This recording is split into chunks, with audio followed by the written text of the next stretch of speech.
And finally, Graceland just wrapped up its annual Elvis Week in Memphis, but the King's legacy lives on here in Las Vegas. Local author and fashion historian Karen Fetter has a new book offering an up-close look at the clothing that helped define Elvis Presley's image. Titled Elvis Dressed to Rock, the book focuses largely on the stage costumes of his Las Vegas years, and Fetter hopes her research will offer even the most devoted Elvis fans something new. Visit Graceland and you'll see 3 stories worth of Elvis Presley's costumes. Costume, costume, costume. Karen Fetter's job was to tell the story behind each one. Graceland wanted sort of a catalog that would explain the exhibit. The result? This book, Elvis Dressed to Rock, takes an in-depth look at more than 150 pieces of Elvis's stage wear. I love the cover of this book. Not only does it have texture, but there's not a picture of Elvis, right? Oh, it does. does. And it sort of sets the stage for the fact that this is all about Elvis's costumes, what he wore, why he wore, and the people that helped him wear. Fetter says atop that list of people is Belle Blue, his first project with Elvis, the legendary 1968 comeback special broadcast on NBC. Turns out that Blue is also a Southern boy.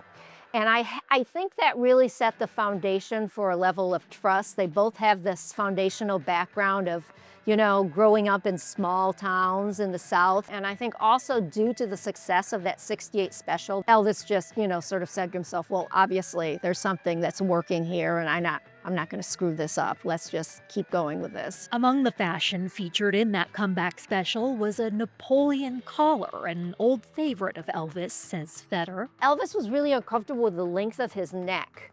And so when you see Elvis in the 50s, when he just breaks out on the stage, he's always got a collar flipped up because that made him feel more comfortable about camouflaging the length of his neck. This is one of the concepts behind why the Napoleon collar maybe happened in that 68 special. The other reason is also because it was a fashionable statement. In London, on the Carnaby Street movement, the mod scene, the Napoleon collar was very popular in fashion at the moment. Also popular was the space age movement. Fetter says she thinks that's what motivated Blue to design Elvis's tunic suits. The jumpsuits came after. In Elvis's very first 69 show here in Vegas, he wasn't yet wearing jumpsuits. He was wearing what is called a tunic suit.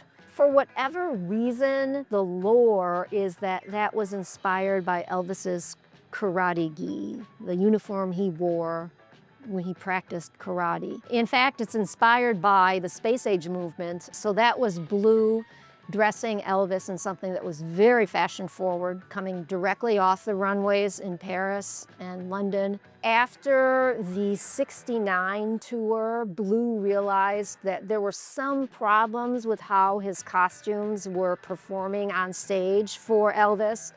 And Blue suggested the jumpsuit, and they tried it out. Elvis loved the jumpsuit idea. The audience loved the jumpsuit.